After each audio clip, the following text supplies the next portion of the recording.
देखा जाए, अगला हम लोग का इसमें दिया हुआ है आयतन प्रतिशत। शांत रहिए, सब लोग शांत रहिए और ध्यान से यहाँ ध्यान देखिए। हम लोग को अगला पॉइंट दिया हुआ है इसमें आयतन प्रतिशत, जिसको इंग्लिश में कहते हैं वॉल्यूम परसेंटेज। नहीं, वॉल्यूम परसेंटेज को दर्शाया जाता है परसेंटेज V बटा V से। सिंपल है, ध्यान रखना है। अब विलय का आयतन प्रतिशत में कोई बोल रहा है, नहीं हमको विलय का आयतन नहीं, विलय का आयतन प्रतिशत निकालना है, विलय का आयतन प्रतिशत। तो सिंपल है, यहां जो ऊपर वाला V होगा, ऊपर वाला जो V हम लोग लिखे हुए हैं, ऊपर वाले V का मतलब हो जाएगा विलय का आयतन, विलय का आयतन सेंटीमीटर क्यूब में।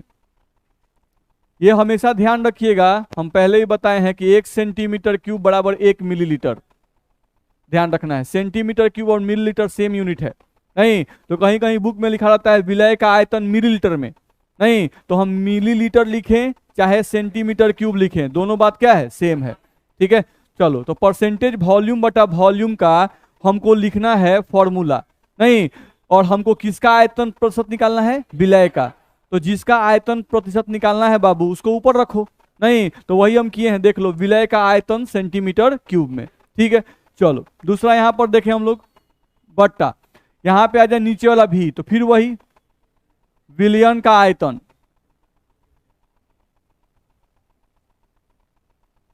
विलयन का आयतन सेंटीमीटर क्यूब में, और प्रतिशत है तो क्या लिखेंगे, गुना 100।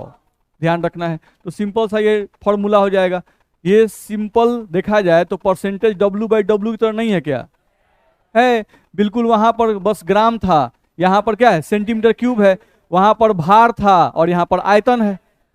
दिक्कत है, सेम एज अगर हम लोग को देखा जाए तो विलायक का आयतन प्रतिशत अगर निकालना है, तो अगर विलायक का निकालना है आयतन प्रतिशत, तो ऊपर क्या रखेंगे, विलायक का आयतन। तो यहां हम रख सकते हैं विलायक का आयतन सेंटीमीटर क्यूब में। ध्यान रखना है, बट्टा। अब नीचे हम लोग देखें तो नीचे वाले भी का मतलब क्या हो जाएगा हम लोग को, विलयन का आयतन सेंटीमीटर क्यूब में, विलयन का आयतन सेंटीमीटर क्यूब में होगा, और यहां पर गुना क्या करेंगे, गुना 100। तो ये हम लोग का हो जाएगा विलायक का आयतन प्रतिशत। ठीक है, चलो ध्यान दो, जैसे द्रव्यमान प्रतिशत का परिभाषा था, याद करो, द्रव्यमान प्रतिशत का परिभाषा हम लोग बताए थे यहाँ पर कि 100 ग्राम विलयन में उपस्थित विलय की मात्रा को ग्राम में निकालने को ही द्रव्यमान प्रतिशत कहते हैं, यही बोले थे। नहीं, अब यहाँ पर हम लोग जब बोलेंगे आयतन प्रतिशत का तो ध्यान सुनेंगे, 100 सेंटीमीटर क्यूब, यहाँ पर क्या बोलेंगे, 100 सेंटीमीटर क्यूब आयतन में, नहीं 100 सेंटीमीटर क्यूब विलयन में, विलयन का आयतन है। ध्यान रखना है कि बोलना जरूरी है, नहीं कि भाई किसका, 100 सेंटीमीटर, तो विलयन का, तो 100 सेंटीमीटर क्यूब विलयन में उपस्थित विलय की आयतन को, विलय के आयतन को सेंटीमीटर क्यूब में निकालने को ही आयतन प्रतिशत कहते हैं। बोल सकते हैं, नहीं ध्यान सुनना है, फिर से बोल रहे हैं, 100 सेंटीमीटर क्यूब विलयन में उपस्थित विलय के आयतन को सेंटीमीटर क्यूब में निकालने को ही आयतन प्रतिशत कहते हैं। यानी इसका मतलब क्या हुआ, प्रतिशत का मतलब क्या है, यानी 100 सेंटीमीटर क्यूब विलयन में कितना सेंटीमीटर क्यूब विलय है, अगर निकाल दिए तो आयतन प्रतिशत निकल जाएगा। ध्यान रखना है, तो वही तो हम लोग का परिभाषा होगा। चलो देखा जाए तो परिभाषा हम लोग को लिखा हुआ है, परसेंटेज वॉल्यूम बटा वॉल्यूम का परिभाषा क्या लिखा हुआ है, 100 सेंटीमीटर क्यूब विलयन में उपस्थित विलय या विलायक की मात्रा को सेंटीमीटर क्यूब में निकालने को ही आयतन प्रतिशत कहते हैं। दिक्कत है, नहीं हम लोग को ध्यान रखना है, ग्राम जो है वो भार का इकाई है और सेंटीमीटर क्यूब आयतन का इकाई है। मेरी बात समझ आ रही है ना, नहीं तो ये डेफिनेशन हम लोग बोल सकते हैं। चलो अगला पॉइंट क्या लिख रहा है, इस इकाई का उपयोग सामान्यतः वैसे विलयनों के लिए किया जाता है जिसमें विलायक तथा विलय दोनों द्रव्य अवस्था में हो। नहीं, यानी जो परसेंटेज वॉल्यूम बटा वॉल्यूम हम लोग जो इकाई यूज कर रहे हैं, ये जनरली कैसे विलयन के लिए उपयोग किया जाएगा, विलायक भी द्रव्य हो और विलय भी क्या हो, द्रव्य हो। ये हम लोग को ध्यान रखना होगा, वैसे विलयन के लिए ही इसका उपयोग किया जाता है। अब जैसे 10% वॉल्यूम बटा वॉल्यूम लिखा हुआ है, नहीं, अच्छा बताइए तो, जैसे हम लोग कल पढ़ रहे थे कि मान लीजिए 10% डब्लू बटा डब्लू कहीं लिखा हुआ है, तो इसका मतलब 10% डब्लू बटा डब्लू कहीं लिखा है, इसका मतलब क्या होता है?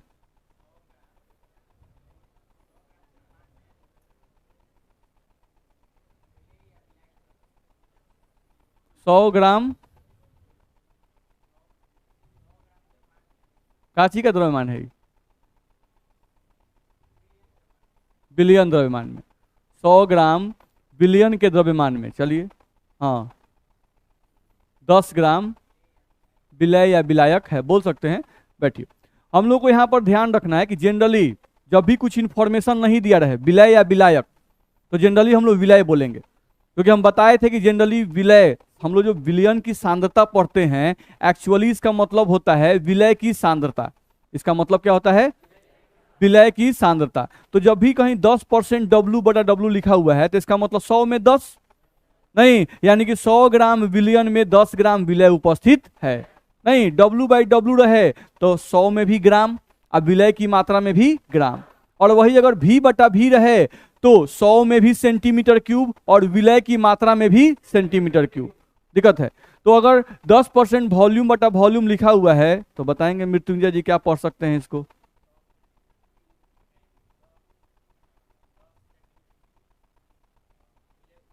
बिल्कुल सही है, सेम वैसे ही बोल देंगे। यानी 10% वॉल्यूम बटा वॉल्यूम लिखा हुआ है, तो 100 में 10, तो हम यहां लिख सकते हैं इसका मतलब 100 सेंटीमीटर क्यूब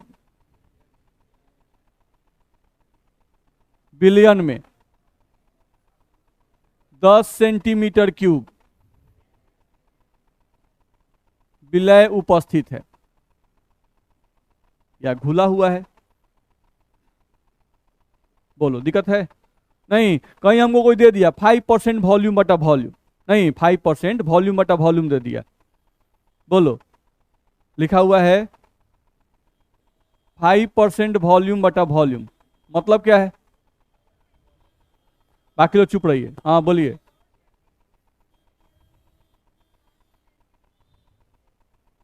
सही है, बड़ा छोटा सा चीज है, लेकिन ध्यान रखिएगा, यूज आएगा, देखिएगा रासायनिक क्यू में कैसे। तो इसका मतलब लिख सकते हैं ना?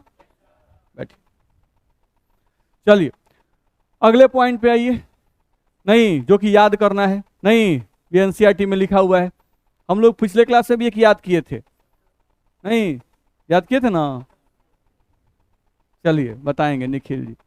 हम लोग पिछले क्लास में डब्लू बाई डब्लू के लिए बताए थे कि डब्लू बाई डब्लू इकाई जो है ये किसके लिए उपयोग की जाती है? काची सोडियम हाइपोक्लोराइट, तो हमको कुछ बुझा ही नहीं रहा है, आप क्लोरेट बोल रहे हैं कुछ।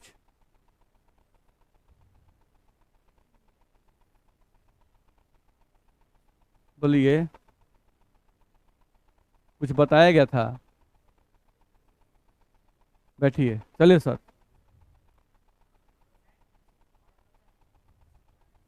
तो व्यावसायिक ब्लीचिंग पाउडर में क्या क्या होता है? सोडियम हाइपोक्लोराइट और जल, जल में सोडियम हाइपोक्लोराइट मिला दिया जाता है, नहीं, अच्छा परसेंटेज कितना रहता है? 3.62%।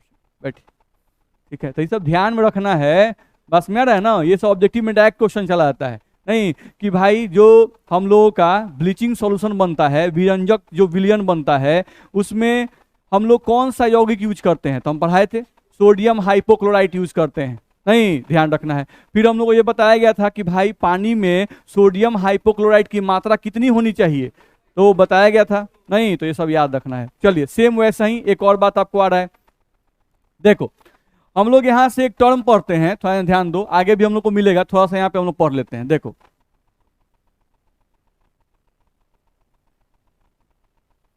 यहां पर एक टर्म है एंटी फ्रीज, ध्यान रखना है, नहीं एंटी फ्रीज जिसको हिंदी में कहते हैं हम लोग प्रतिहीन, ध्यान रखना है। एंटी फ्रीज का मतलब क्या होता है? प्रतिहीन। चलो, प्रतिहीन का मतलब क्या होता है समझो। प्रतिहीन का मतलब होता है वैसे पदार्थ, वैसे पदार्थ नहीं जिनको जल में मिलाने के बाद वो जल के हिमांक को घटा देते हैं। जल के हिमांक क्या करते हैं? घटा देते हैं। जैसे जल का हिमांक यानी जल का जो फ्रीजिंग पॉइंट है, जल कितना डिग्री सेल्सियस पर बर्फ में बदलता है? 0 डिग्री सेल्सियस पे बर्फ में बदलता है। नहीं, अब हम एक ऐसा पदार्थ उसमें मिला दिए जिससे जल का फ्रीजिंग पॉइंट जो है वो -5 डिग्री सेल्सियस हो गया। यानी जो पानी पहले 0 डिग्री सेल्सियस पे बर्फ में बदलता था, अब उस पानी में हम एक ऐसा पदार्थ मिला दिए जिसके मिलाने से वही पानी अब -5 डिग्री सेल्सियस पे फ्रीज करने लगा। नहीं, तो पानी का फ्रीजिंग पॉइंट बढ़ा कि घटा?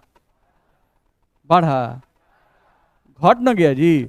नहीं, तो फ्रीजिंग पॉइंट 0 था, -5 हो गया, तो फ्रीजिंग पॉइंट घट गया। नहीं, तो जो पदार्थ आप मिलाए उसी पदार्थ को हम लोग क्या कहते हैं? एंटी फ्रीज यानी प्रतिहीन।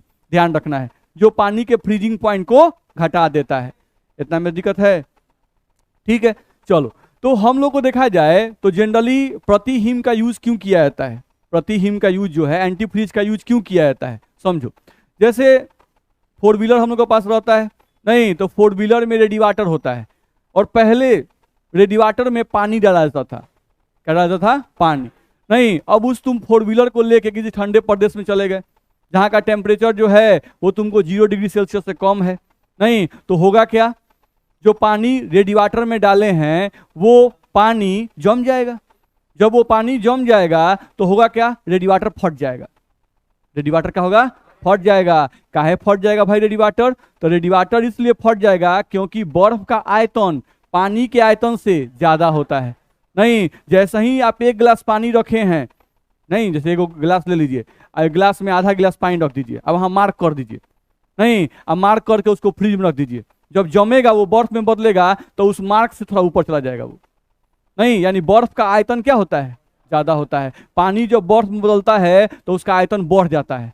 ध्यान रखना है। तो रेडिएटर में आप पानी पूरा भर दिए, नहीं जैसे ही वो ठंडे प्रदेश में पहुंचा रेडिएटर का पानी क्या हो गया? जम गया। जब रेडिएटर का पानी जमेगा तो उसका आयतन बढ़ेगा, जब उसका आयतन बढ़ेगा तो रेडिएटर को फाड़ देगा। नहीं, बस मेरा है।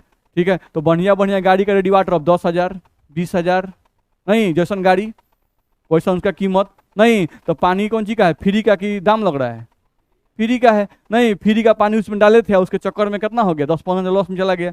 बस मेरा है। तो आपका रेडिएटर जो है वो खराब नहीं हो, रेडिएटर खराब नहीं हो, इसके लिए क्या किया गया कि अब कूलेंट यूज किया गया। नहीं, यानी कि पानी में एक ऐसा पदार्थ डाल दिया जाए जो पानी के फ्रीजिंग पॉइंट को घटा दे। बस मेरा है। नहीं, तो क्या डाला गया भाई? Ethylene glycol. क्या डाला गया? Ethylene glycol. ध्यान रखना, एंटी फ्रीज में जो रेडिएटर में यूज किया जाता है वो हम लोग का होता है इथिलीन ग्लाइकॉल।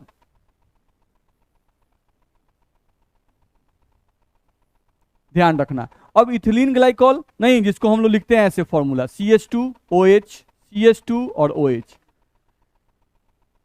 ध्यान रखना है, ये एक ऐसा कंपाउंड है जिस कंपाउंड को आप पानी में अगर डाल दीजिए तो ये पानी के फ्रीजिंग पॉइंट को बहुत तेजी से घटा देता है। बस मेरा पानी के फ्रीजिंग पॉइंट को बहुत तेजी से घटा देता है। उसी के बारे में एक छोटा सा इंफॉर्मेशन हम लोग को एनसीईआरटी में लिखा हुआ है। क्या लिखा हुआ है? पढ़ते हैं। लिखा हुआ है एथिलीन ग्लाइकॉल का 35% वॉल्यूम बटा वॉल्यूम। नहीं, यानी 35% वॉल्यूम बटा वॉल्यूम का मतलब 100 सेंटीमीटर क्यूब बिलियन में, नहीं 35 सेंटीमीटर क्यूब इथिलीन ग्लाइकॉल डाल दें। चलो यहां पर ध्यान से समझो, हम लोग यहां लिख रहे हैं बिलियन कितना? 100 सेंटीमीटर क्यूब बिलियन, यही ना जी? नहीं, इसमें इथिलीन ग्लाइकॉल कितना डालें? 35 सेंटीमीटर क्यूब इथिलीन ग्लाइकॉल। ई मतलब इथिलीन, जी मतलब ग्लाइकॉल। अच्छा चलो इसको इसमें से माइनस कर देंगे तो घटाएंगे, कितना आएगा? 65 सेंटीमीटर क्यूब। तो ये क्या निकल गया? जल। नहीं, यानी आप चाहते हैं नहीं कि भाई 65 सेंटीमीटर क्यूब जो जल है, नहीं अगर ये बर्फ में नहीं बने तो 65 सेंटीमीटर क्यूब जल में कितना सेंटीमीटर क्यूब इथिलीन ग्लाइकॉल डालना पड़ेगा? 35 सेंटीमीटर क्यूब। तो यह 65 सेंटीमीटर क्यूब जल को जल्दी बर्फ में बदलने नहीं देगा। मेरी बात समझ में आ रही है? नहीं, तो यही नहीं कि सर इथिलीन ग्लाइकॉल है तो पानी है तो नहीं एक ठेपी डाल दें। नहीं, तो एक ठेपी डालने से नहीं होगा भाई, ये एक्सपेरिमेंटल फैक्ट है कि कितना पानी में कितना डालना है। नहीं, यानी 65 सेंटीमीटर क्यूब पानी को आप चाहते हैं कि वो बर्फ में नहीं बदले तो 65 सेंटीमीटर क्यूब में एक्यूरेट आपको 35 सेंटीमीटर क्यूब इथिलीन ग्लाइकॉल डालना पड़ेगा।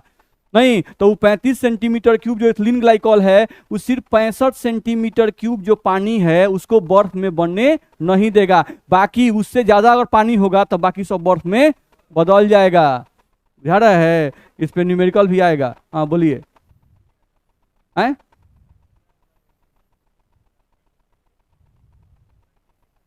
35-40 कर दीजिए। देखिए होता क्या है, जनरली हम लोग को केयर करना है कि हम लोग पानी जो यूज करते हैं वो इंजन को कूल करता है, नहीं इंजन को ठंडा करने के लिए किया जाता है।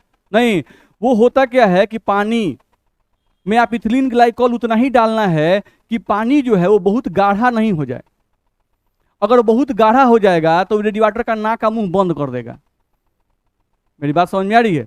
जैसे आपको पानी और चीनी का विलयन पीना है, नहीं अब हम चीनी उसमें उठा के 1 मुट्ठी 2 मुट्ठी एक गिलास में डाल दें और कहें घटा के देता हूँ पी जाइए, नहीं अब आप मुंह में डाल रहे हैं तो मुंह में चीनी आ गया,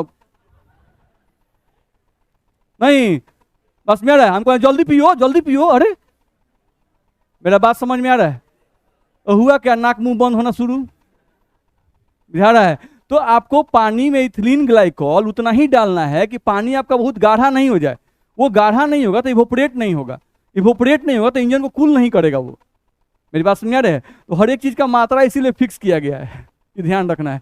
तो 65 सेंटीमीटर क्यूब में 35 डाल सकते हैं, नहीं अगर कम डालिएगा तो कम पानी को बर्फ में बनने से रोकेगा।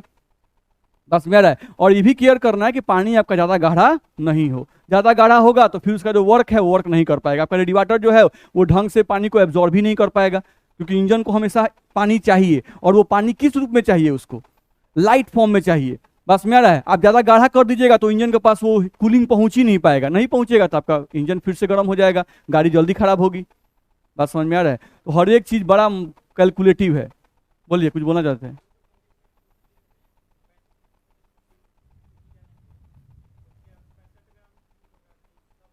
नहीं, 65 सेंटीमीटर क्यूब पानी को ही वो बचाएगा, बाकी पानी बर्फ बदल जाएगा।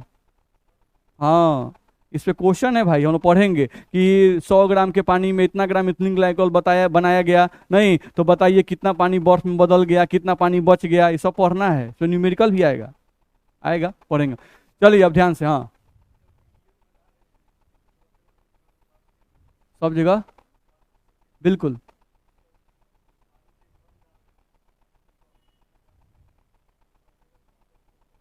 अब जैसे ही तुम्हारा कूलिंग होने लगेगा ना, तो कूलिंग होने के बाद क्या होगा, इथिलीन ग्लाइकॉल क्या होते हैं, हम लोग बोलते हैं जब कूलिंग होता है तो पानी के मॉलिक्यूल नजदीक आने लगते हैं, नहीं तो जो एक कुछ पानी जो होंगे वो अपने अंदर से इथिलीन ग्लाइकॉल को निकालना शुरू करेंगे, और वो इथिलीन ग्लाइकॉल जाकर कुछ ही पानी के हिस्से में इकट्ठा हो जाते हैं, नहीं और कुछ पानी जो है वो जम जाते हैं। बस मेरा है, तो जैसे ही सेपरेशन कम होगा ना, एक्स्ट्रा इथिलीन ग्लाइकॉल निकाल के पानी के कुछ हिस्सों में ही जाके इकट्ठा हो जाएंगे, बाकी हिस्सा क्या हो जाएगा, सिर्फ पानी बच जाएगा। बस मेरा है, इसलिए ऐसा होता है। ठीक है, हाँ ये क्वेश्चन सही था इनका कि सर हम लोग जब सॉल्यूशन बनाते हैं तो सॉल्यूशन तो होमोजीनियस मिक्सचर है, नहीं तो सॉल्यूट में भी एक्सप्रेस दिया, जो सॉल्यूट जो है वो सारे पार्ट में फैल गया, नहीं सॉल्यूट जो है सब पार्ट में फैल गया, तो फिर सर पूरा पानी क्यों नहीं बच पाता है, नहीं क्यों, कुछ ही पानी जो है वो हम लोगों का जल में रह गया और कुछ पानी बर्फ में कन्वर्ट कर गया। तो बात सही है, जैसे ही आप ठंडा करोगे पानी के मॉलिक्यूल नजदीक आते हैं, नजदीक आएंगे तो कूलिंग ऐसा नहीं है कि आपका एकाएक पूरा पानी जो है ठंडा हो जाता है, नहीं पानी के मॉलिक्यूल स्लोली ही धीरे धीरे कूल्ड होते हैं, ध्यान रखना है। तो कुछ पानी के मॉलिक्यूल जो पहले ठंडे होते हैं वो इथिलीन ग्लाइकॉल को सेपरेट करने लगते हैं, और वो सेपरेट करते करते कुछ पार्ट में ही इथिलीन ग्लाइकॉल पानी के साथ प्रेजेंट रहता है, तो जिस पार्ट में रह जाएगा वो पार्ट क्या होगा, बर्फ में नहीं कन्वर्ट करेगा, और जो पार्ट आपका वैकेंट हो जाएगा जिससे सिर्फ पानी के मॉलिक्यूल रह जाएंगे वो बर्फ में कन्वर्ट कर जाएगा। ठीक है, चलो अब पढ़ ले यहाँ पे, एथिलीन ग्लाइकॉल 35% वॉल्यूम बटा वॉल्यूम विलियन वाहनों के इंजन को ठंडा करने में काम आता है। ठीक है, कह सकते हैं इस सांद्रता पर जल का हिमांक 255.4 केल्विन यानी लगभग -17.6 डिग्री सेल्सियस तक क्या होता है, कम हो जाता है, नहीं यानी कि 65 सेंटीमीटर क्यूब में अगर हम लोग 35 सेंटीमीटर क्यूब अगर जल डालते हैं, जल बोल रहे हैं सॉरी, 65 सेंटीमीटर क्यूब में जल में अगर हम लोग 35 सेंटीमीटर क्यूब इथिलीन ग्लाइकॉल डालते हैं तो जल का जो फ्रीजिंग पॉइंट जो कि 0 डिग्री सेल्सियस था अब वो कितना हो जाएगा, -17.6 डिग्री सेल्सियस हो जाएगा। ठीक है, पहला बात। हाँ एक बात और बता दें, जो क्वेश्चन पूछा उस पर एक बात और हम बता दें, हम लोग केयर करना है कि जैसे पानी का मात्रा हम ज्यादा ले लिए, नहीं, और इथिलीन ग्लाइकॉल का जो मात्रा है वो हम कम डाल दिए, नहीं जितना डालना चाहिए उतना नहीं डाले, ठीक है। तो हमको केयर करना है कि हो सकता है कि आपका टेम्परेचर जहां पे आप गए हैं वहां पे टेम्परेचर आपका जो है 0 डिग्री सेल्सियस से -3 डिग्री सेल्सियस तक ही हुआ या 4 डिग्री सेल्सियस तक ही हुआ, तो उस केस में आपका कम इथिलीन ग्लाइकॉल भी पूरे पानी को बचा लेगा। मेरी बात समझ में आ रही है? ये 65 सेंटीमीटर क्यूब और 35 सेंटीमीटर क्यूब का जो रेशियो है ये कितने टेम्परेचर के लिए है? -17, यानी इतना टेम्परेचर जाएगा तब ये रेशियो हमको चाहिए। बस मेरा है, अगर हमारा रेशियो कम रहता है यानी 65 सेंटीमीटर क्यूब में हम 35 नहीं मिला के 20 से मिला दिए, 10 से मिला दिए, तो हो सकता है कि आपका जो टेम्परेचर है वो -17 नहीं जाए, आपका टेम्परेचर जो है -5 तक ही रुक गया, तो -5 तक के भी टेम्परेचर को वो क्या करेगा? पूरे पानी को बचा लेगा। नहीं, तो टेम्परेचर कितना हद तक डाउन जा रहा है इस बात पर भी डिपेंड करेगा क्या कि इथिलीन ग्लाइकॉल की मात्रा कितनी होनी चाहिए। मेरी बात समझ आ रही है? यानी कहीं पे टेम्परेचर -5 गया तो उसमें क्या जरूरी है भाई 65 में 35 मिलाने का? 65 में 35 कितने टेम्परेचर के लिए है? -17 डिग्री सेल्सियस जहां टेम्परेचर है वहां के लिए है। नहीं, कहीं पर -5 है, -6 है, तो वहां पर आपको इतने इथिलीन ग्लाइकॉल डालने की आवश्यकता नहीं होगी। यानी अलग अलग टेम्परेचर के लिए इथिलीन ग्लाइकॉल की क्या होगी? अलग अलग मात्रा की आवश्यकता होगी। दिक्कत है? आगे बढ़ सकते हैं? चलिए, तो ये सब ध्यान में रखिएगा, छोटा सा पॉइंट है जिसको आपको ध्यान रखना है। अब नॉर्मल क्वेश्चन है इस पे, जिसमें क्वेश्चन में कोई जानपन है नहीं।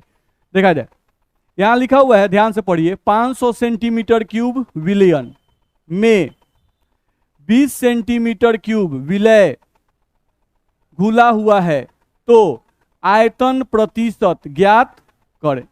यही क्वेश्चन हम लोग का है। नहीं तो बिल्कुल इजी क्वेश्चन है, देख लो। आएगा आएगा, घबराइए मत। देखा जाए तो ऊपर वाले भी का मतलब क्या है? विलय का आयतन सेंटीमीटर क्यूब में। कितना अच्छा दिया हुआ है, 20 सेंटीमीटर क्यूब विलय, यानी विलय का मात्रा दे दिया है 20, और सेंटीमीटर क्यूब में चाहिए, सेंटीमीटर क्यूब में भी दे दिया है। नहीं होता है क्वेश्चन वही आए जो एग्जाम में हम पढ़ के गए थे। नहीं, आज रात को जो रिवीजन किए एकदम हू बहू वैसा ही क्वेश्चन एग्जाम में आ जाए तो नहीं अंदर से पूरा खुशी हो जाता है। बस मेरा है, तो इसमें भी देख रहे हैं आपको विलय की मात्रा चाहिए सेंटीमीटर क्यूब में, दे दिया है 20 सेंटीमीटर क्यूब। क्या बात है, रख दिए 20। चलिए, नीचे वाले भी का मतलब है विलयन का आयतन सेंटीमीटर क्यूब में, देखते भाई 500 सेंटीमीटर क्यूब। वाह क्या बात है। नहीं, परसेंटेज का मतलब 2 शून्य से 2 शून्य गया, 5 से हम लोग का 4 आ गया। नहीं, 4% वॉल्यूम बटा वॉल्यूम, यही ना आया। दिक्कत है? तो इस टाइप क्वेश्चन है तो मजा नहीं आ जाएगा, फटाफट बना के निकल जाइएगा आप लोग। लेकिन इस टाइप का क्वेश्चन भी बिहार बोर्ड में नहीं आता है। बस मेरा इस टाइप क्वेश्चन नहीं आता है।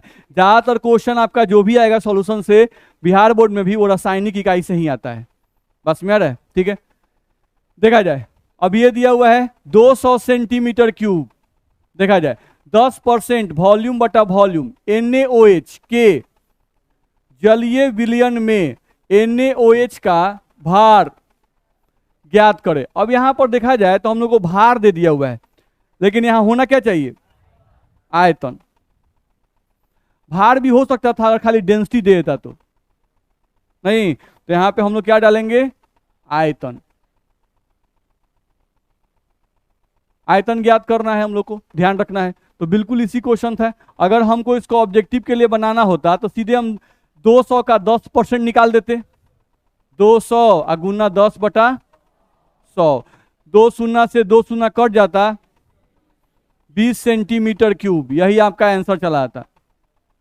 नहीं, और बाई प्रोसेस बनाते तो हम ऐसे लिखते इसको कि भाई परसेंटेज वॉल्यूम बटा वॉल्यूम का मान दिया हुआ है। यानी दूसरे तरीके से बनाते तो हम बाई मेथड ऐसे बनाते कि परसेंटेज वॉल्यूम बटा वॉल्यूम का मान कितना है? 10, और विलयन का आयतन कितना है? विलयन का आयतन यहां लिख देते, जो दिया हुआ पहले उसको लिख दिए कि विलयन का आयतन जो है वो हम लोग को दिया हुआ कितना है? 200 सेंटीमीटर क्यूब, लिख दिए। ध्यान रखना है। अब फॉर्मूला लगाते तो फॉर्मूला था परसेंटेज वॉल्यूम बटा वॉल्यूम इज इक्वल्स टू विलय का आयतन, तो विलय का आयतन निकालना है x बटा विलयन का आयतन 200, इस तरह से। गुना में कितना? 100। 2 शून्य से यहाँ 2 शून्य कैंसिल करते, परसेंटेज वॉल्यूम बटा वॉल्यूम का मान दिया हुआ है 10, तो इसका मान 10 रखते, बराबर x बटा क्या करते? 2। यहां से 2 को इधर भेजते, x इज इक्वल्स टू क्या आता? 20 सेंटीमीटर क्यूब आता। नहीं,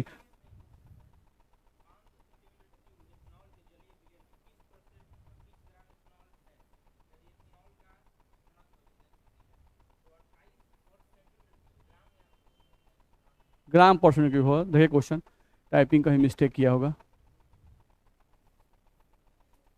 क्वेश्चन नंबर 6 चलो देख लिया जाए। डीपीएस का क्वेश्चन नंबर 6 हम लोग देख रहे हैं। लिख रहा है 500 सेंटीमीटर क्यूब इथेनॉल के जलीय विलयन, यानी विलयन का आयतन दिया हुआ है।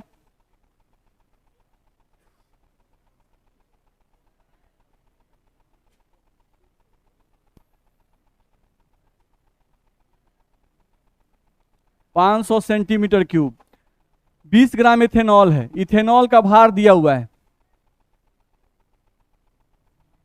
क्वेश्चन में, इथेनॉल का भार दिया हुआ है, वो दिया हुआ है 20 ग्राम, रख दिए 20 ग्राम। यदि इथेनॉल का घनत्व, क्वेश्चन में दिया हुआ है इथेनॉल का घनत्व,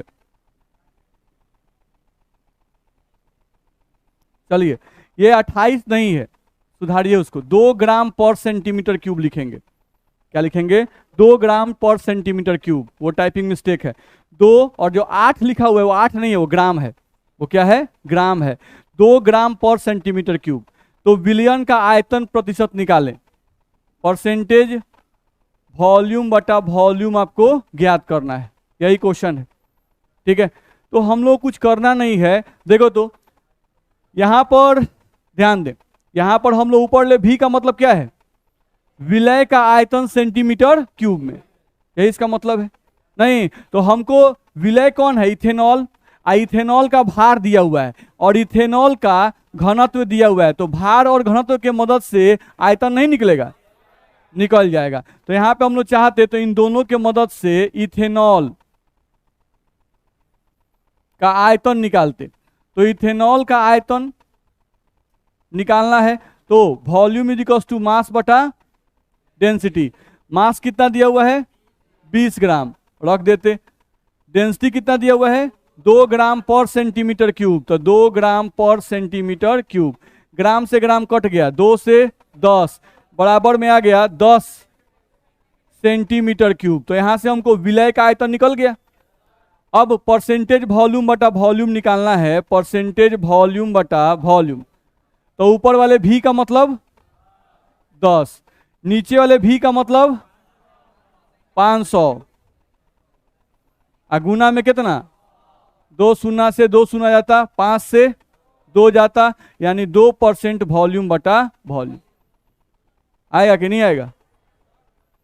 किसी को दिक्कत है तो इस टाइप क्वेश्चन रहेगा तो बना सकते हैं। ये टाइपिंग मिस्टेक था, सुधार देना है, कोई दिक्कत नहीं है। कॉन्सेप्ट सही होना चाहिए, नहीं कॉन्सेप्ट हम लोग का सही होना चाहिए, तो इस तरह से बना सकते हैं ना। चलिए आगे बढ़े, जहां पर दिक्कत होगा वहां पे रोकिएगा। चलिए अगला है आपको द्रव्यमान आयतन प्रतिशत, ध्यान समझ लें। अब इसमें क्या लिखा हुआ है?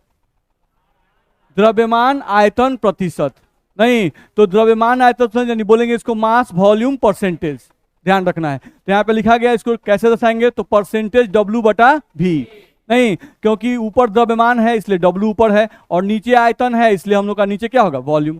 ठीक है, पहले द्रव्यमान और तब आयतन, नहीं तो पहले जो आता है वो ऊपर रहता है, जो बाद में आता है वो नीचे रहता है। तो वही लिखा गया है परसेंटेज W बटा V।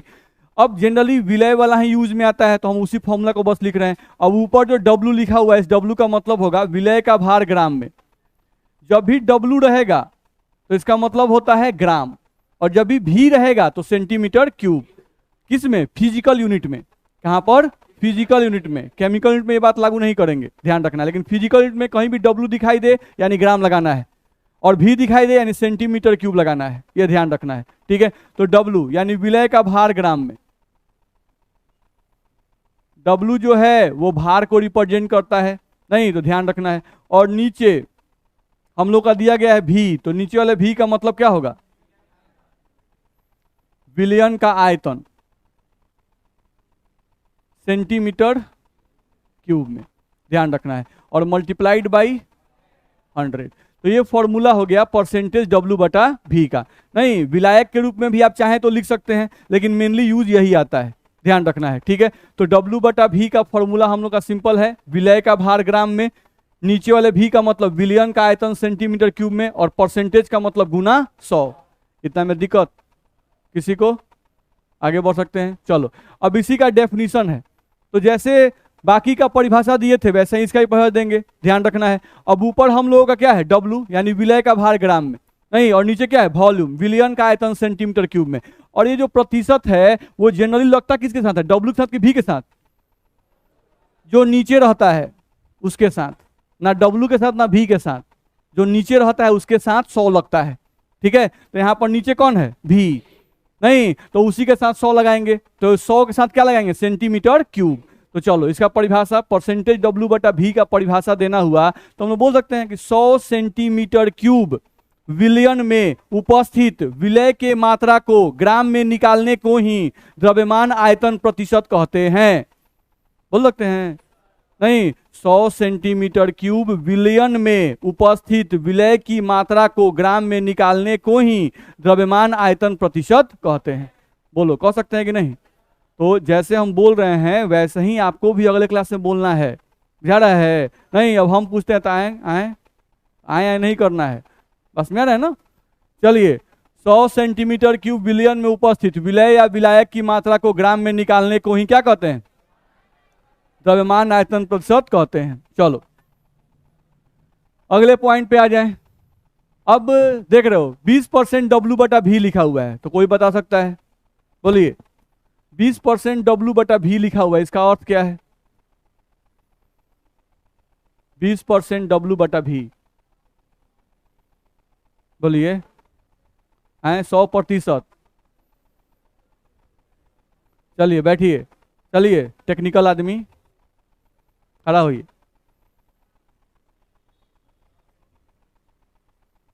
100 सेंटीमीटर क्यूब कौन सी में, हाँ तो बिलियन बोलना है, बोलिए। फिर 20% बोलेगा, तुम ठीक से बोल, जैसे हम बोलते हैं वैसे बोलो। 100 सेंटीमीटर क्यूब बिलियन में 20 सेंटीमीटर क्यूब, घंटा कहने गया।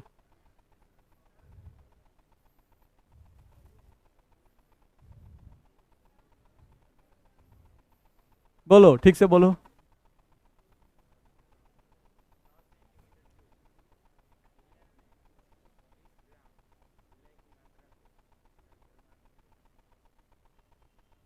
बैठिए, देखा जाए, देखिए प्रभाव पड़ता है डंडा का, देखा जाए। 20% W बटा V लिखा हुआ है, नहीं, तो हम लोग सिंपल बोलेंगे, जैसे परसेंटेज आया तो हम लोग को 100 बोलना ही है, कंफर्म है। नहीं, अब 100 के साथ ग्राम लगाएंगे कि सेंटीमीटर क्यूब लगाएंगे, ये डिपेंड करता है कि नीचे क्या लिखा हुआ है, बस में आ रहा है। तो नीचे क्या लिखा हुआ है, V, तो जैसे ही V लिखा हुआ है तो सेंटीमीटर क्यूब, यानी 100 के साथ क्या लगाएंगे, सेंटीमीटर क्यूब। नहीं, सिंपल है, 100 में 20 बोलना है। नहीं, अब 20 के साथ क्या लगाएंगे, तो W है ऊपर, तो 100 के साथ क्या लगाएंगे, 20 के साथ क्या लगाएंगे, ग्राम। तो हम लोग का बोलेंगे, अगर कहीं भी लिखा हुआ है 20% W बटा V, तो इसका मतलब हुआ कि 100 सेंटीमीटर क्यूब, देख लो। आइए क्या लिखेंगे, विलियन, 100 सेंटीमीटर क्यूब विलियन में 20 ग्राम विलय उपस्थित है या विलय है। बोलो, बोल सकते हैं कि नहीं। तो सिंपल, ये बोलने आना चाहिए, नहीं, ये बोलना बहुत आसान है, ये बोलने आना चाहिए, क्योंकि आगे चल के हम लोग केमिकल में इसका यूज आने वाला है, ठीक है। तो ये सब आपको आना चाहिए। चलो क्या लिखा हुआ है, इस इकाई का उपयोग मुख्यतः औषधियों व फार्मेसी में किया जाता है। नहीं, औषधि या फार्मेसी में इसका यूज किया जाता है, जो भी उनकी दवाइयां बनती हैं उन दवाइयों के निर्माण में इस यूनिट का ज्यादा यूज किया जाता है, ठीक है। चलो अगले पॉइंट पे आ जाए, पार्ट्स पर मिलियन समझा जाए। हम लोग को लिखा हुआ है पार्ट्स पर मिलियन, नहीं, ध्यान रखना है, ठीक है। तो यहां पर तुम देखोगे तो लिखा हुआ है यहां पर मिलियन, नहीं, तो पर मिलियन का मतलब 1 मिलियन, तो यहां लिखा हुआ है देखो, पर मिलियन बराबर होता है 1 मिलियन। 1 मिलियन का मतलब 10 लाख, और 10 लाख का मतलब 10 के पावर 6, बड़ा एनर्जी आ गया। नहीं ना, 10 लाख मतलब रुपया सुनने में जाता है, नहीं, तो रुपया का जहां बात कीजिए ना तो और 10 से अपने आप ऑटोमेटिक एनर्जी चला जाता है, क्या देखा जाए। तो पर मिलियन यानी 1 मिलियन, 1 मिलियन का मतलब 10 लाख यानी 10 का पावर 6, सिंपल सी बात है। चलो अब हमको ध्यान रखना है, यहाँ पे लिखा हुआ है यहाँ पे पार्ट्स पर मिलियन, तो पर मिलियन यानी 1 मिलियन, इसका तो मतलब समझ में आ गया, ठीक है। अब देखो जब तुमको प्रतिशत पढ़ाया जा रहा था तो प्रतिशत में क्या कहा जा रहा था, 100 में कितना, ऐसा बोल रहे थे ना। नहीं, जब भी तुमको परिभाषा देना था तुम बोल रहे थे परसेंटेज W/W, तो तुम बोलते अच्छा सर परसेंटेज है, परसेंटेज का मतलब 100, यानी अगर W/W है सर तो इसका मतलब हुआ कि सर 100 ग्राम विलयन में कितना ग्राम विलय उपस्थित है, अगर निकाल दिए तो द्रव्यमान प्रतिशत निकल गया। दिक्कत है। चलो, सेम पीपीएम जो है ये तीनों रूप में परिभाषित होता है, W/W के रूप में भी, V/V के रूप में भी, और W/V के रूप में भी। ये तीनों रूप में इसका परिभाषा आता है, ध्यान रखना है। अब मान लो कोई बोलता है कि पीपीएम का परिभाषा दो W/W के रूप में, तो ऊपर हो W नीचे हूं W, नहीं, ध्यान रखना है। अब बस करना क्या है, उस डिफिनीशन इस डिफिनीशन में जहां प्रतिशत था वहां तुम 100 यूज करते थे, नहीं, अब पीपीएम में तुम 100 के जगह पर क्या यूज करोगे, 10⁻6, नहीं। तो अगर हमको बोलना है कि भाई पीपीएम का परिभाषा W/W के रूप में दो, तो हम बोलेंगे 10⁻6 ग्राम विलयन में उपस्थित विलय की मात्रा को ग्राम में निकालने को ही पीपीएम कहते हैं। बस समझ आया। तो ये परिभाषा हो गया किस रूप में, W/W, यानी द्रव्यमान के रूप में हो गया। ठीक है। अब कोई बोलता है कि नहीं भाई हमको पीपीएम का परिभाषा जो है वो देना है आयतन के रूप में, नहीं, तो बताएंगे, बोलिए सर।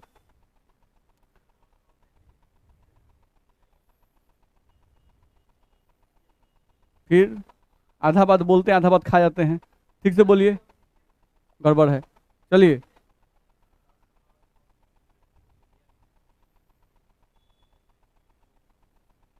हम कुछ नहीं बोले हैं, हम बोले हैं कि पीपीएम को आयतन बटा आयतन के रूप में परिभाषित कीजिए। हाँ,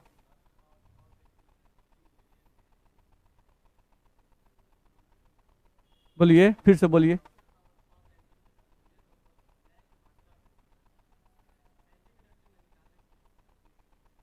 बिल्कुल सही है।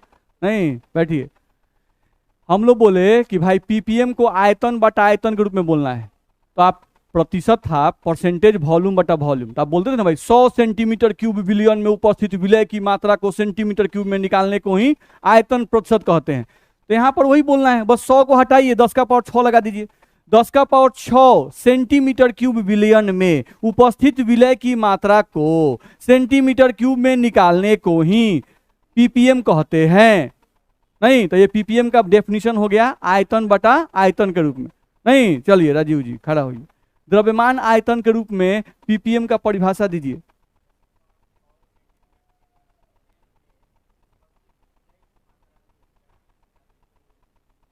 बिल्कुल सही है। नहीं, द्रव्यमान बटा आयतन के रूप में पीपीएम परिभाषित करना है। नहीं, तो फिर वही, जब नीचे आयतन आ गया तो 10⁻6 के साथ सेंटीमीटर क्यूब, तो 10⁻6 सेंटीमीटर क्यूब विलयन में उपस्थित विलय की मात्रा को ग्राम में निकालने को ही पीपीएम कहते हैं। और यह पीपीएम क्या चीज के रूप में हो गया, द्रव्यमान बटा आयतन के रूप में हो गया। तो पीपीएम का 3 तरह से परिभाषा आता है। बात समझ में आया। नहीं, बस अंतर क्या था, प्रतिशत वाले में आप 100 ग्राम या 100 सेंटीमीटर क्यूब में बोलते थे, और यहां पर आप 10⁻6 में जो बोलना है वो बोलिएगा। याद हुआ, तो ये सब याद चाहिए, ध्यान रखना है।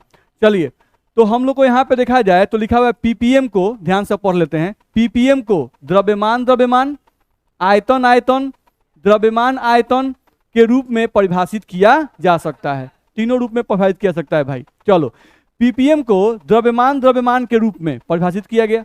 नहीं, तो देखो तो 10⁻6 ग्राम विलयन में उपस्थित विलय की मात्रा को ग्राम में निकालने को ही क्या कहते हैं, पीपीएम कहते हैं। अब कोई बोलता कि भाई द्रव्यमान के रूप में पीपीएम का सूत्र क्या होगा, तो सेम फॉर्मूला, वही चीज, विलय का भार ग्राम में,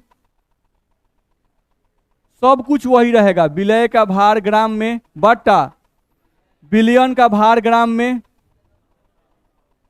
विलयन का भार ग्राम में, गुना कितना, 10⁻6। जहां पर आप 100 से गुना करते थे बस वहां 10⁻6 से गुना कीजिएगा। बुझाया। चलिए, तो ये आप समझ गए। अब यहां लिखा हुआ है पीपीएम को आयतन के रूप में, तो परिभाषा लिखा जाएगा, पीपीएम का सूत्र आयतन के रूप में लिखा जाएगा, लिख के लाना है। चलिए, पीपीएम को द्रव्यमान आयतन के रूप में, ये हो जाएगा ना। चलिए, पीपीएम का सूत्र द्रव्यमान आयतन के रूप में हो जाएगा। सही से आपको लिख के लाना है। केमिस्ट्री का फेयर हो रहा है ना, ध्यान रखिए कॉपी घरे नहीं छूटे, ध्यान है ना, ठीक है। कॉपी रेगुलर लेके आना है अपना, क्योंकि कभी भी कॉपी हम फेयर चेक कर सकते हैं, ध्यान रखना है। हमको रेगुलर अप टू डेट चाहिए आपका कॉपी। चलिए, अब कहीं लिखा हुआ है, ध्यान से मेरा बात समझिए, हम लोग को लिखा हुआ है 5 ppm द्रव्यमान के रूप में। तो अगर कहीं लिखा हुआ है 5 ppm, नहीं तो 5 ppm का मतलब क्या हुआ? तो सिंपल है, जहां ppm आया तो कंफर्म है कि 10 का पावर 6 में 5। जैसे 5% आता था तो आप बोलते थे 100 में 5, वैसे ही 5 के साथ अगर ppm आ गया तो इसका मतलब कि 10 का पावर 6 में 5। अब द्रव्यमान के रूप में कह रहा है तो भाई दोनों में ग्राम लगा देंगे। नहीं तो हम बोलेंगे अगर 5 ppm को बोलना है द्रव्यमान के रूप में तो हम बोलेंगे कि 10 का पावर 6 ग्राम विलियन में, 10 का पावर 6 ग्राम विलियन में 5 ग्राम विलय उपस्थित है। दिक्कत है? नहीं तो इसका मतलब लिख सकते हैं, तो इसका मतलब लिखना है। दिक्कत है? ये सब कल चेक होगा। चलिए, 10 ppm आयतन के रूप में, तो इसका मतलब हुआ कि 10 का पावर 6 सेंटीमीटर क्यूब विलियन में 10 सेंटीमीटर क्यूब विलय उपस्थित है। लिखा जाएगा। चलिए, 15 ppm द्रव्यमान आयतन के रूप में हो जाएगा। दिक्कत है किसी को? देखिए भाई, सब लोग बोल रहे हैं यस सर, ही नहीं कि सर हम तो बोले नहीं थे यस सर। तो जिसको भी दिक्कत है भाई वो अपना हाथ उठा के आप बोलेंगे कि सर हमको दिक्कत है, आप क्या कर रहे हैं, फटाफट निकल रहे हैं, तो वो काम नहीं। जिसको भी भाई दिक्कत है वो अपना हाथ उठाए, आप बोले कि भाई देखिए सर आप गजब कर रहे हैं। नहीं, जिनको लेके हम नहीं लिख सकते हैं वो अपना बोल सकते हैं अभी क्लास में, या क्लास के बाहर भी निकल के बोल सकते हैं कि सर बुझा नहीं, तो नहीं बताइए ना। नहीं, कैसे भी आपको समझ लेना है, इसलिए अपना ध्यान रखिएगा। तो 15 ppm द्रव्यमान आयतन के रूप में, तो वही हम लिखेंगे 10 का पावर 6 सेंटीमीटर क्यूब विलियन में 15 ग्राम विलय उपस्थित है। ये लिख सकते हैं आप। हाँ सर, बोला जाए।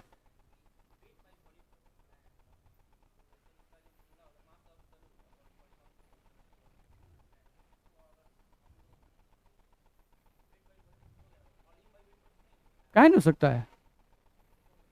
काहे नहीं हो सकता है? बिल्कुल हो सकता है, लेकिन हम लोग उस यूनिट का यूज नहीं करता है। नहीं, हो सकता है कि जो इंडस्ट्रियल पर्पस में यूज किया जाता हो तो वैसे यूनिट को यूज करने में दिक्कतें आती होंगी। हाँ, लेकिन हम लोग चाहें पढ़ना चाहें तो काहे नहीं बोल सकते हैं, परसेंटेज V/W पढ़ सकते हैं। बिल्कुल सही है, कोई दिक्कत नहीं है। देखिए, जनरली बुक में हम लोग को वही यूनिट मिलते हैं। देखो, कॉपी खा रहा है का जी? है यस सर, कह रहा कि यस सर। कॉपी खा रहा था, यस सर। अब कॉपी को इसे मुंह में पकड़े हुए है, हाथ में पकड़े हुआ था, मुंह में ले रहा था। नहीं, देखा जाए यहां पर थोड़ा ध्यान दें, लिखा हुआ है इस इकाई का उपयोग तभी किया जाता है जब विलयन में विलय की बहुत कम मात्रा की आवश्यकता होती है। ध्यान रखना है आपको, विलयन में जब विलय के बहुत कम मात्रा की आवश्यकता होती है तभी इस इकाई का उपयोग करते हैं। देख रहे हो, 10 का पावर 6 ग्राम का मतलब 10 लाख ग्राम। नहीं, 10 लाख ग्राम में 5 ग्राम विलय डाल दिया गया तो बहुत कम हो गया। बस में आ रहा है, तो केयर करना है, ऐसा किया जाता है। इससे देखते हो हम लोग यूज करते हैं, जो पानी होता है उसमें कीड़े को मारने के लिए हम लोग क्लोरोफॉर्म CaCl3 का यूज किया जाता है, नहीं किया जाता है? CaOCl2 का यूज किया जाता है ब्लीचिंग का यूज किया जाता है। बस में आ रहा है, तो वहां पे आप मात्रा पढ़ोगे तो एनसीईआरटी में एक वैल्यू दिया हुआ है 15 ppm। नहीं, 15 ppm वैल्यू दिया हुआ है एनसीईआरटी में। यानी कहने का मतलब है कि 10 का पावर 6 ग्राम अगर आपका विलियन है, यानी पानी है, लगभग 10 का पावर 6 ग्राम पानी है, मान लो क्या है, पानी है। तो 10 का पावर 6 ग्राम पानी है, उसमें अगर आप कीटाणुओं को मारना चाहते हैं तो मारने के लिए मात्र 15 ग्राम आपको ब्लीचिंग पाउडर डालना पड़ता है, मात्र 15 ग्राम। नहीं, एक्सपेरिमेंटल है, ध्यान रखना है, ठीक है। तो 10 का पावर 6 ग्राम विलियन में, यानी 10 का पावर 6 ग्राम पानी में उपस्थित, ध्यान रखना, अगर कीटाणुओं को मारना है तो मात्र 15 ग्राम ब्लीचिंग पाउडर उसके लिए क्या है, काफी है। दिक्कत है? ठीक है। चलो, एक बात हमेशा याद रखना कि अगर हम कहीं लिखते हैं, देखो हम अगर मान लो कहीं लिखे हैं 15 ppm, ठीक है, तो 15 ppm द्रव्यमान के रूप में, चलो तो इसका मतलब तुम यही ना बताए थे जी कि 10 का पावर 6 ग्राम विलियन में 15 ग्राम विलय है, 15 ग्राम विलय है। इसका मतलब ही ना होता है अच्छा ये बताओ कि विलयन कितना है? 10 का पावर 6। अब विलय कितना है? तो हमको यहां से विलायक निकालना है। तो विलायक का मतलब होता है विलयन माइनस विलय, विलयन माइनस विलय। तो विलयन का अमाउंट कितना दिया है? 10 का पावर 6 और माइनस विलय का मान 15, बराबर उसको घटाएंगे तो 10 का पावर 6 आएगा। याद है ना? जैसे किसी के पास 10 लाख रुपया है, अब 15 रुपया भुला गया, नहीं तो बहुत बड़का संपत्ति भुला गया, नहीं भुलाया। तो 10 का पावर 6 यानी 10 लाख। 10 लाख में 15 ग्राम का कोनो वैल्यू नहीं है। तो कहीं अगर पीपीएम का सवाल आए और 10 का पावर 6 में से 5 कहीं घटाना पड़ जाए, कहीं 15 घटाना पड़ जाए, 20 घटाना, तो लगिए घटाने मत। बुझा रहा है? 10 का पावर 6 माइनस 15 बराबर क्या? 10 का पावर 6। ये बहुत बड़ा संख्या है, बहुत बड़ा संख्या में से छोटा संख्या घटाने का कोनो वैल्यू नहीं होता है। तो क्वेश्चन में इसमें ध्यान रखिएगा, ये नहीं घटा दीजिएगा एकदम 9 9 9 9 9 नहीं, उसके बाद पूरा लगिएगा बनाने, बहुत क्वेश्चन टफ हो जाएगा। हाँ ध्यान रखना है। चलिए यहां पर ध्यान दें, क्लियर कर ले थोड़ा सा। समुद्री जल में O2 की मात्रा 5.8 ppm होती है। ठीक है, क्या बोल रहा है? समुद्री जल में O2 की मात्रा 5.8 ppm होती है। ध्यान रखना है, यानी कि अगर 10 का पावर 6 ग्राम तुम समुद्री पानी लेते हो तो उसमें ऑक्सीजन कितना घुला हुआ होता है? मात्र 5.8 ग्राम। बस समझ रहे हो? और उतना ही ऑक्सीजन से जितना जीव जंतु है वो सांस लेकर जिंदा रहते हैं। बस में आ रहा है? क्योंकि समुद्री जो जानवर हैं उनको भी पानी में रहने के लिए ऑक्सीजन की आवश्यकता होती है। तो वो ऑक्सीजन उनको मिलता कहाँ से है? समुद्र में घुलता है ऑक्सीजन, वायुमंडल से समुद्र में ऑक्सीजन घुलता है। कैसे? प्रेशर लगता है। नहीं, भगवान प्रेशर लगाए हुए हैं। कितना का? 1 atm का। 1 atm प्रेशर पर आपका ऑक्सीजन जल में घुलने लगता है। ध्यान रखना है। तो ऑक्सीजन अगर जल में घुलेगा तो केयर करना है। कितना घुल रहा है? 5.8, यानी 10 का पावर 6 ग्राम बिलियन में मात्र 5.8 ग्राम आपका ऑक्सीजन घुला रहता है, और इसी ऑक्सीजन से आपके जो जल के अंदर जीव जंतु हैं वो जिंदा रहते हैं। चलिए, इतना में दिक्कत है? चलिए, जल में उपस्थित, ये तो पढ़ चुके हैं, पहले ही बता चुके हैं, हम बता चुके हैं। ये जल में उपस्थित फ्लोराइड आयन की 1 ppm मात्रा दंत रक्षण को रोकती है। नहीं, हम बताए थे, अगर आपका 1 ppm मात्रा अगर है फ्लोराइड आयन का तो वो दांतों को सड़ने से रोकता है। नहीं, अगर 1.5 ppm मात्रा हो जाए तो वो दांतों को पीला करने लगेगा और गलाने लगेगा, यानी दांत खराब करना शुरू कर देगा। और अगर 1.5 ppm से ज्यादा मात्रा हो जाए तो वो कैसा काम करेगा? जौहर की तरह काम करेगा। ये पहले समझा चुके हैं, समझा चुके हैं, इसको ध्यान रखना है। दूसरा पॉइंट लिखा, वायुमंडल में प्रदूषकों की सांद्रता को भी ppm में मापा जाता है। यानी हम लोग का जो वायुमंडल है उसमें बहुत सारा अशुद्धि आ रहा है, प्रदूषण फैल रहा है, तो उस प्रदूषण की मात्रा अभी बहुत कम है, तो उसको भी मापने के लिए किस इकाई का उपयोग किया जाता है? ppm इकाई का यूज किया जाता है।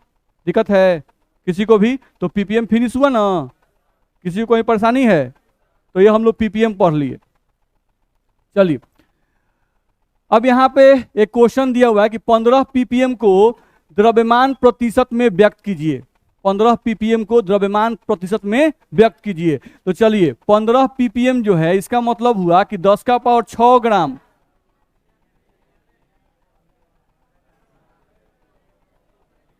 15 ग्राम विलय उपस्थित है या विलय है? नहीं, तो इसलिए 1 ग्राम में कितना होगा? 15/10 का पावर 6 ग्राम विलय है। तो इसलिए प्रतिशत निकालने के लिए बोल रहा है, यानी 100 ग्राम में निकालना है। तो 100 ग्राम बिलियन में कितना होगा? तो 15/10 का पावर 6 गुना 10 का पावर 2 होगा। 2 शून्य से 2 शून्य कट जाएगा, 4 बच जाएगा, यानी आ जाएगा 15 गुना 10 का पावर -4 आएगा, इतना ग्राम विलय। तो पीपीएम को द्रव्यमान प्रतिशत में बदलने के लिए कहे तो बदला जाएगा, नहीं बदलाएगा? बदला जाएगा ना? किसी को दिक्कत? चलो, तो ये सब आसान क्वेश्चन है, वो हम लोग कर सकते हैं। चलिए, अगले क्लास में थोड़ा पढ़ लेंगे स्ट्रेंथ ऑफ सॉल्यूशन। ठीक है? हाँ,